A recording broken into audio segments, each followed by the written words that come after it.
Okay, hi everyone, welcome. Thanks for joining today's webinar. We're talking about multi-data center deployments for MongoDB. My name is Matt Keep. I'm part of the MongoDB product team. So in terms of what we're going to cover today, we know the default really in building modern applications is that those applications need to scale and to serve global audiences. So the capabilities that we have to deploy our databases across regions becomes an increasingly critical part of product selection. So what we're going to do over the next 40 minutes or so is provide an overview of MongoDB's data center awareness, and I'll talk about some of the technology behind those things. We'll talk about different deployment technologies, including things like active-active clustering and mechanisms for disaster recovery, and we'll also provide some sample deployments and some additional resources for you to get going.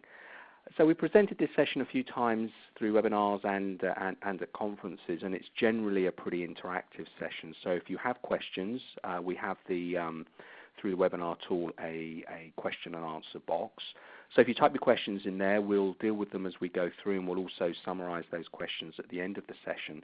And to help me do that, I have my friend and colleague online, John Page. John is one of our senior solutions architects within MongoDB. Like me, he's based in the UK.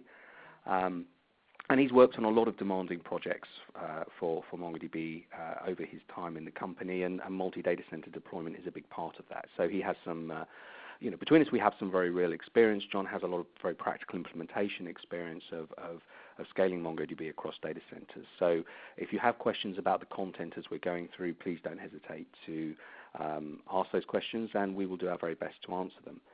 The session itself is being recorded. You'll receive the slides within the next 24 hours or so, along with the recording itself. So if you want to go back and listen to parts, you can do that or share it with colleagues.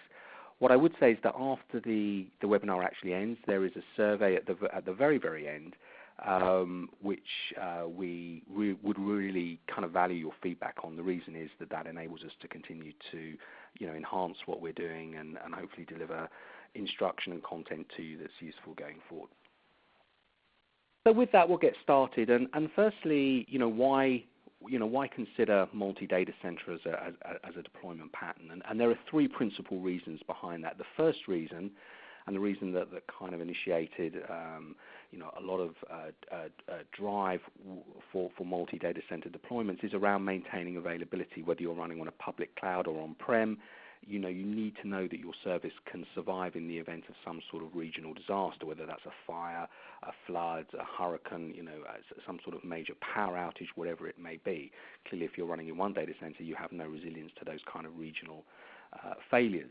I mean, the cost of downtime continues to escalate. Gartner now estimate, for example, that the average cost of downtime is $300,000 per hour. But I'd note that that's just an average. As you scale your enterprise up, as you're bringing more products and services online, so those costs can go up by an order of magnitude. So the way we can protect against this clearly is by replicating our database across multiple sites to provide that site-level resilience. Second major reason for multi-data center is around customer experience. We're building applications and services that we want to reach a global audience, and we need to deliver a consistent, low latency experience wherever our users, our customers are located. So there's that very famous example from Amazon published, 10 years ago, whenever it was, that said for each 100 milliseconds in added latency cost them 1% in sales. So, we need to deliver a customer experience wherever our customers are located, and the way we do that is by moving data physically closer to users. The third major reason, and this is one that's come up more in the recent past, is around compliance. National governments are exerting some pretty strict controls on where customer data is located. Obviously, we have things like the various Snowden leaks, for example, that have exacerbated concerns around where data is placed and controlled. So we need an ability to control the storage and the processing and the location of our data. So, I mean, there may be other reasons, but those are the three principal reasons for multi-data center: availability, low latency customer experience, and regional compliance. So what does MongoDB give you out of the box to meet those requirements? And we have architected data center awareness into our product through a number of different mechanisms, and I'll be diving into more of these in detail as we go through the webinar. But the first is the ability to replicate data both within a data center and across data centers. So replica sets are a standard function of MongoDB. They allow us to maintain up to 50 copies of our data in a single replica set, and those replicas, as I say, can be spread across nodes, across racks, across regions, across continents. We have the ability within MongoDB to configure cross-data center write guarantees, so we can ensure that writes are durable in multiple data centers before an acknowledgement is sent back to the application. So we minimize the risk of data loss in the event that we do encounter some kind of regional failure. We're able, through our sharding and partitioning mechanisms, to isolate subsets of data to specific data centers, so clearly for corporate compliance. This is very, very important, as well as pushing data closer to users. As a part of that, we can configure read locality and support global writes through a single cluster. And by combining these technologies, we can create active data center deployments. So we're going to get into some of the foundational technology, and that's really around replication and sharding, and those are the foundational technologies that allow us to build data center awareness into MongoDB. So we'll start with replication, and replica sets, as I mentioned, are a built-in feature of MongoDB. They're not some sort of expensive add-on. With replica sets, our data is copied or replicated to up to 50 members in a single replica set, and those replicas can be distributed across multiple regions if you need to. And the primary reason for replica sets is to provide high availability and disaster recovery. They can also support local reads, so we can push data physically closer to users, and I'll be discussing more of that in a little bit. I'll discuss that in more detail in a few slides' time. But the principal reason for MongoDB replica sets is for high availability and disaster recovery.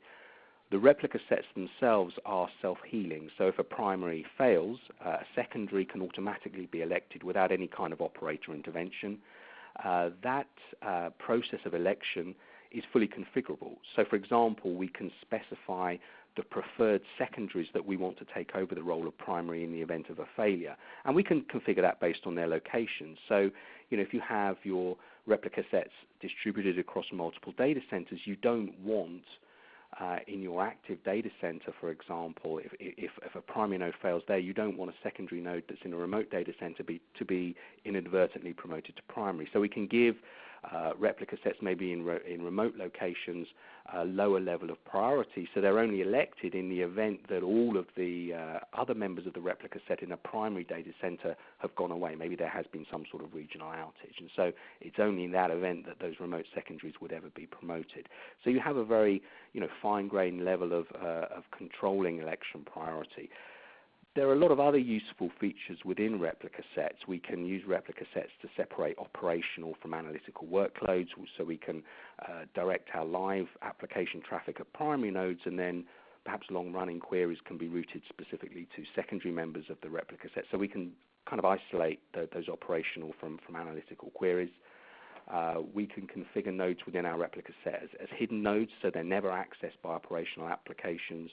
We can also do things like configure a replication delay. So for example, we can specify that certain secondary replicas only apply updates after a 10-minute delay. So for example, if you have a bad code push that goes into production that potentially could corrupt data, or you've got an administrator who has a fat finger mistake and inadvertently drops a collection, you can recover from all of those things using delayed replication. So they're very, very flexible, but the primary reason for replica sets is for HA and DR, and as I say, they can be distributed across multiple locations. Building on top of replica sets, we have our partitioning technology, which is something we call auto-sharding. And we use auto-sharding, or automatic sharding, for scaling out of the database. So we can start to distribute our database across multiple physical partitions or shards. And those shards themselves can also be distributed within a data center or across multiple data centers. Sharding itself as a process is completely transparent to applications. So you can start perhaps with a single replica set, and then as your cluster adds traffic or data and you need to scale beyond the constraints of a single server, you can implement sharding, and you can do that without making changes to your application. What MongoDB will automatically do is balance the data in the cluster, so as the data grows or the size of the cluster increases or decreases, the balancer will redistribute data around the cluster. So it's a very intelligent process. Now, MongoDB supports actually 3 modes of sharding. When you look at a lot of other non-relational databases, they all support sharding or partitioning as well. So you could say there's no real difference there, but most of them shard by hashing the shard key or a primary key only. And that's the only mode you have of distributing data across the network. And you can do that with MongoDB as well. Hash-based sharding is something that we support natively. The advantage of that is it gives you very random distribution of data around your cluster. So it's great if you've got write-intensive workloads, you want to avoid hotspots on specific shards. You can use hash-based sharding to get a very even distribution of data across the cluster. But we have more fine-grained control than just hash-based. We could select range-based sharding, and by using range-based sharding, we're co-locating ranges of data on specific shards. So if we have queries that are looking up ranges of data by location or time or date, we can support those very efficiently with range-based sharding. And a variance on that is something we call location-aware sharding. You may also hear this referred to as tag-aware sharding. And what that does is that it allows administrators to assign ranges of documents to specific shards. So we can do that to control data placement by putting data in specific data centers. So as an example, you may have all of your German customers, for example, who are assigned to physical servers that are located in Germany. And using location-aware sharding, the data is never stored, it's never processed, it's never replicated outside of Germany. So that gives you, very fine-grained control over where data is placed within the cluster, and you can split that around across data centers as needed. So if you put sharding and replica sets together into a complete clustered architecture, what we get is the ability to scale MongoDB with continuous availability. It's application transparent, so applications issue queries not directly to a shard, they issue it to a query router that then dispatches the query to the appropriate shard. Clearly, if you put the shard key in the query, you're going to hit a single shard to get a response. That's going to give you the best performance, but you can also support scatter, gather, or broadcast queries that touch multiple shards. The responses are then returned to the query router where the responses are then merged and then returned as a single result set to the application. The key part is that the query router is actually abstracting all the sharding from the application, which just sees a single database, regardless of the number of shards that are in your cluster and regardless of their location. Your application doesn't have to be told it needs to write to a data center in one location and then write to data centers in another. That's all handled transparently by the sharding system within MongoDB. So these features are fully location aware. So let's start to so we've talked about some of the foundational technologies. Let's start to put them together into various deployment patterns. And we'll start with what I think most people would regard as a traditional multi-data center deployment that's designed for disaster recovery. So this is this is a traditional kind of deployment. It's an active standby deployment. We have, in this case, our active data center is Data Center West, and we've got a backup data center in the eastern region. So if the active data center fails, we can then fail over to the eastern region and continue to deliver service. Now, in this configuration, the primary and secondary replicas are in our active data center in the west. And so that provides local resilience for failures in a local server or in racks. But we also have secondaries, a subset of secondaries in our backup data center, and they're configured with an election priority that ensures they never become primary all the time the active data center is running. So what we get with this configuration is business continuity. We get disaster recovery. We get a very low recovery point objective because we're coupling this with the MongoDB backup tools that can provide things like continuous backup and point-in-time recovery. And I'll be talking more about those a little bit later in the session. But this is very much a traditional deployment, and we can do a lot better than this. I mean, unlike the kind of relational database, which is where this model was really created, MongoDB is a distributed database. So we can start to take advantage of that distributed architecture to create active-active clustering with global writes and local reads. So let's look at how we do some of those things. So firstly, looking at rights, we have the ability in MongoDB to specify right guarantees in the system. And we do that using an option called the right concern. The right concern can be configured globally, so it affects all operations going into the database, or it can be configured on a per operation basis. So with the appropriate right concern, what you can do is ensure that your data exists in multiple sites. Therefore, it can withstand a regional outage. So you can, and it also gives you the ability to write to multiple data centers in parallel. Now, these right concerns are flexible. By default, what will happen is that when a write is sent to the database, we will send an acknowledge to the application only once that write has been applied to the primary replica set member. So that's the default mode of operation.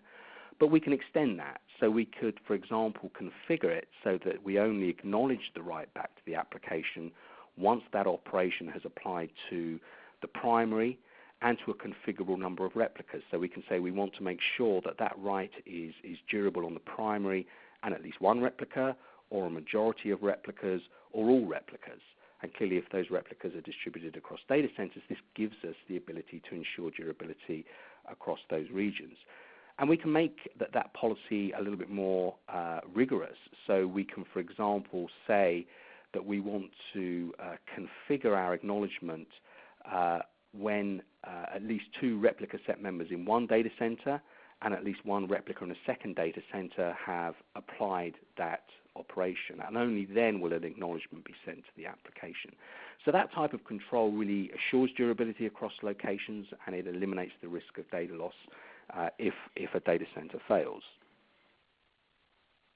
So we can write globally. How do we configure reads to give a very low latency customer experience? Now MongoDB, as I've hopefully demonstrated to you through replica sets, has very powerful replication, but the speed of light actually isn't something we can overcome yet. So the further a client is from the location where the data is stored, the higher the latency. Of course, that's a natural fact of science. So if our user is in Sydney, for example, in Australia, and they're accessing a service where the data lives in London, for example, close to where I live, that's going to add over 300 milliseconds to your query, just through the fact of geographic latency. But with MongoDB, what we're able to do is to control which replicas respond to queries based on their ping distance. And we do that using read preferences. So by default, we always read from the primary member of a replica set, and that ensures strong consistency. That means your application is giving strongly consistent responses to the queries you're issuing against it. You don't have any of the overhead of and complexity that eventual consistency brings.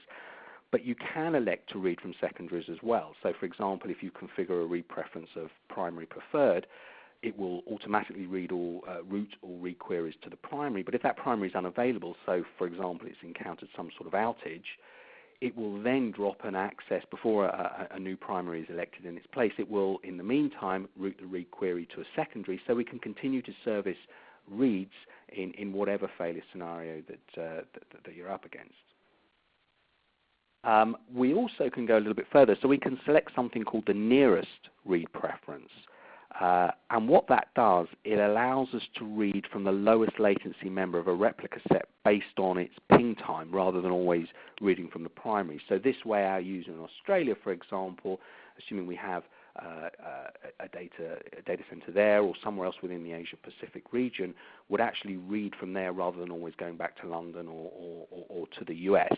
And we can create tags around various replicas. So we can say that whenever a client in a specific time zone, a specific country, is issuing read requests to the service, that those reads are always routed to their local data center. So you have that kind of intelligence within MongoDB to provide very fine-grained low latency access based on a user's physical distance from the replica they're trying to access. So we've talked about global writes and local reads. How do we take that forward and control data distribution across a data center? Well, I mentioned a little bit earlier that MongoDB has a pretty flexible approach to sharding. We can shard or partition our data by hash, by range, or by location. And so in that latter case, when we're sharding by location, what we're able to do is tag a range of shard key values so that they're associated with a specific physical shard. And what happens is that those shards then receive all inserts within the tagged range of values. So in this example that you see on the screen in front of you, we use a compound shard key which includes the region identifier and the user ID, and we use that to isolate data for that user to a specific set of shards that are located in a specific data center. So we can control data placement for both performance reasons and for compliance reasons. But what that does is also gives you a lot of flexibility in regional scaling. So for example, we're rolling out a new service. That service could experience really explosive growth in Asia, and we decide to continue to scale that service out. So we add new shards, but we only need to add new shards in that region. Administrators don't also have to add shards in other regions as well. So again, in the example you see on the screen in front of you, we have more shards in the Asia region than we do have in the Europe region. So what we're able to do is scale on demand within a specific location, and we don't have to also scale out in the same way with the same number of shards in other regions as well. So this is quite a complex chart that we're looking at now, but I'll try and distill it down so it's a little simpler. So we're looking now at read local, write global as a deployment pattern. So by combining local reads with location-aware sharding, what we're able to do is to create deployments that allow us to read locally and to write globally in parallel across multiple data centers. So in this deployment, each MongoDB shard is located to a specific data center. In this case, we have distributed our cluster across the east and the west region. Now, each region has a primary for its shard. What it also does is it maintains secondary replicas for shards located in another data center. So we have cross-regional high availability. To scale operations, applications can perform local reads and writes against copies of their data based on their location. And these sharding policies are configurable. So if a customer, for example, moves from the east to the west through some sort of roaming, for example, the shard tags can be updated, and the MongoDB balancer will automatically migrate the user's data to the correct shard. So they're able to maintain locality even as though they're moving across different regions. So a little earlier, we showed an active backup deployment. But really, to survive outages without data loss and to scale globally, we need to configure active clustering. And that's something that's supported through our cross-data center writes that we spoke about a little bit earlier, so the cross-data center write concerns, and through our location-aware sharding. So in this example, we've got two data centers. We've got one in the west and one in the east. They're configured with an equal number of replica set members. The primary replica set members are in the western data center. We've then got a third data center in the central region which contains arbiters. Now, arbiters are special purpose nodes within MongoDB. They don't actually have a copy of the data. They can never become primary, so you haven't got replication overhead or any of those things affecting them, but they can vote in elections. So what these nodes ensure is that if the west data center fails, a majority of replica set members from the surviving data center in the east are still able to form a quorum, and one of its secondaries will assume the role of primary without any kind of intervention. So this gives us an active clustering. If the data center west fails, the central and east data centers can agree on the state of the cluster, and then they can fail over to the eastern data center. And all of the data centers are active. They can all serve traffic. Writes persist across data centers to make sure there's no data loss if one of them fails. So we've talked about some of the foundational technologies, but clearly we need to make this technology manageable. Certainly as you're building out global applications, you need to be able to manage things centrally so you don't have to have administrators on every local site. And so MongoDB provides a management platform through MongoDB Ops Manager and through the MongoDB Management Service. Ops Manager itself is software. It's on-premise software. You install and run it yourself. It's part of our commercial MongoDB Enterprise Advanced product. Alternatively, what you can do is connect your systems to the MongoDB Management Service, which itself is a service hosted by MongoDB in the cloud. So you literally point your own cluster at MMS, and then MMS manages that for you. What's really useful is in areas like backups, for example. So you can initiate backups, and that's stored in the MongoDB management service without you having to manage your own backup infrastructure. And when you want to issue a restore, it can do that. It can send you a link, or it can push you the files to restore yourself. But either way, you're not managing all of the backup infrastructure that goes with that. So MongoDB Ops Manager and MMS largely have the same functionality. They enable you to provision and to upgrade clusters.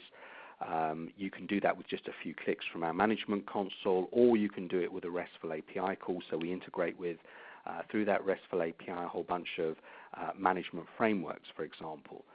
We've integrated very closely with public cloud platforms right now on AWS.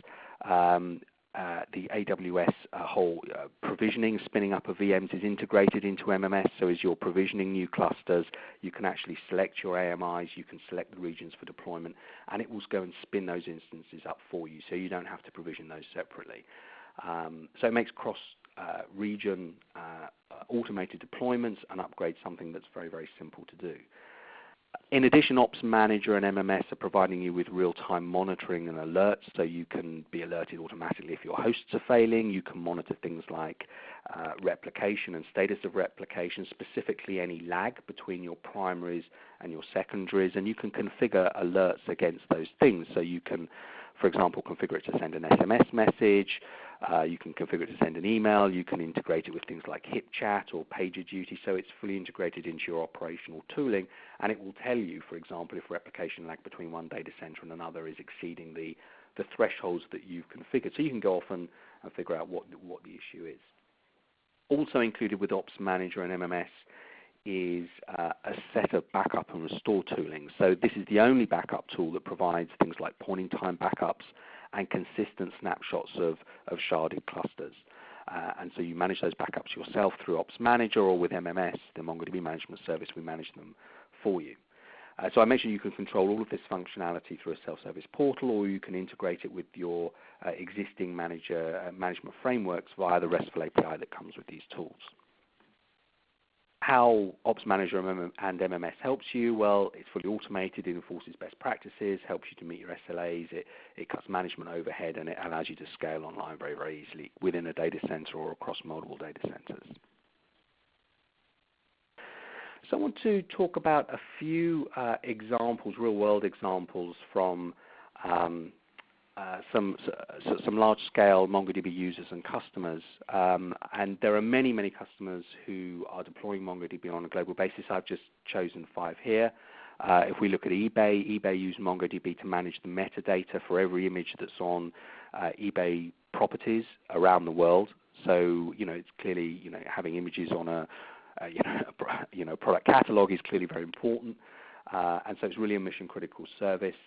And they maintain 5 nines availability with MongoDB, and they have MongoDB sharded across multiple data centers to provide the kind of fault resilience that they need.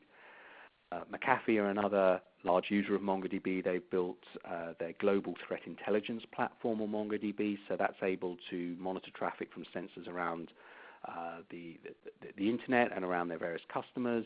It can detect various intrusions and threats and alerts.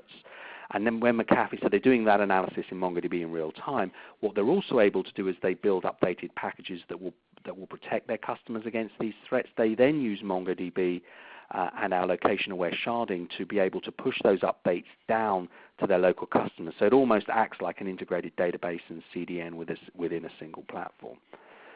We have a multinational banking group here in EMEA. We're not allowed to name them, but they have a very large-scale derivatives application. They've deployed that across a 110-plus node cluster that spans 3 continents, and that whole deployment is managed by Ops Manager. Kuaidi in China, they are China's Uber. They have a sharded cluster over 4 data centers that are covering the entire sort of 1 billion person plus Chinese population, and what Uber are using MongoDB for especially are the geospatial features within MongoDB, so they can connect drivers with passengers in real time, and clearly this is a very latency sensitive application. So again, being able to use the data center aware sharding and distribution features of MongoDB enables them to deliver that service across China. The final example is Under Armour, who, of course, are a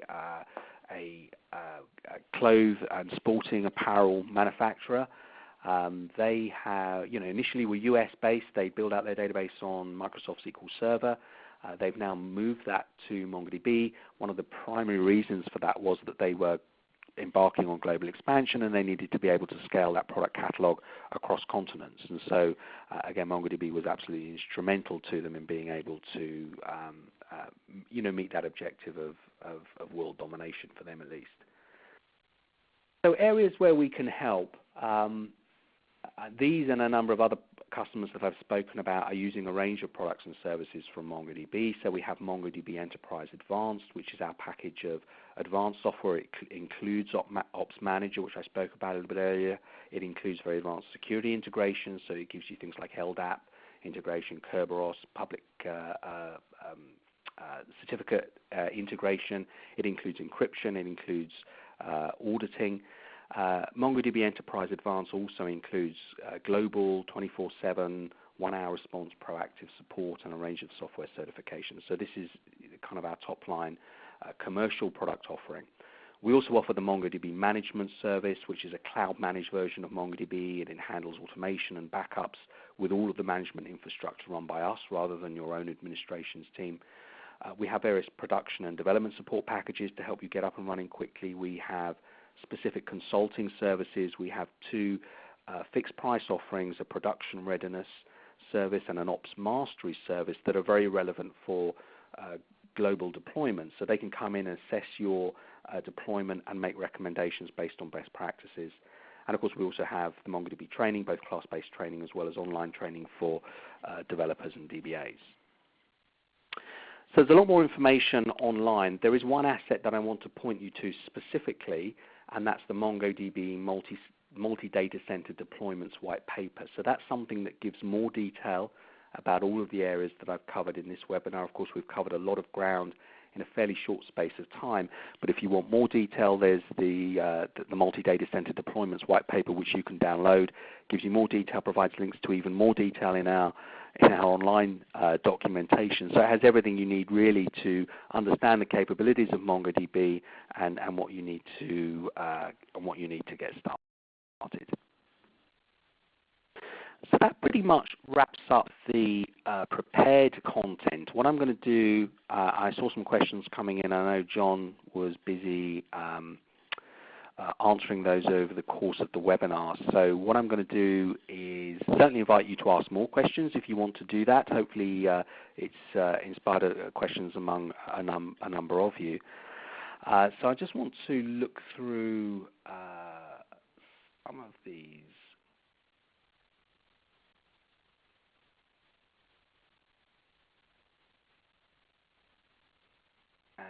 In my setting, I can't actually see the answers that have come in. So the questions and answers themselves will be shared as a part of the webinar replay.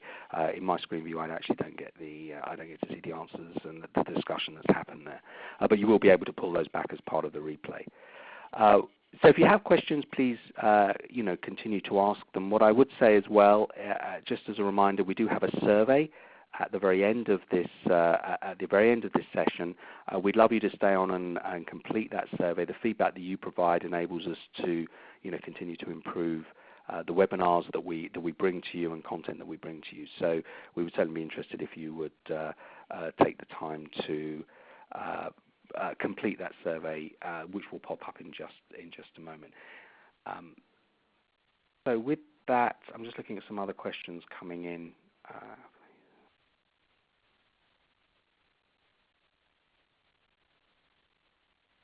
Okay, so we'll continue to answer those, Matt. Okay, did you want to perhaps answer them verbally, John, if that's okay? I don't actually, in my view, get any of the answers that you've replied with. Is it easier for you to answer? They're in the chat window. If you go and scroll through the chat window, you'll see them. Okay.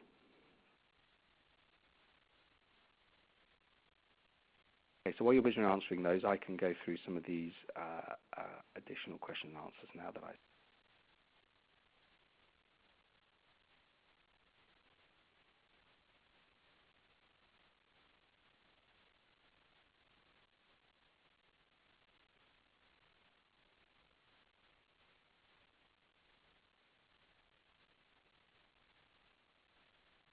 So we had a question, if a tag is used to ensure write durability across regional data centers, does MongoDB prioritize replication to this region, or does it happen as it normally would, but just block until the other region confirms the update?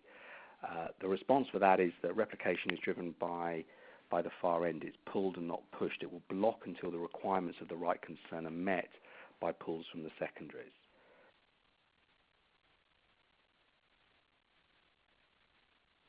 So another question, if we add in more shards in the future in our cluster environment, the data in all collections will automatically distribute among shards. Is that true? And so the answer to that is yes. The balancer process will move chunks across the network as you add more shards. It does that fairly slowly so that we don't saturate the network. We don't saturate the network while you're doing.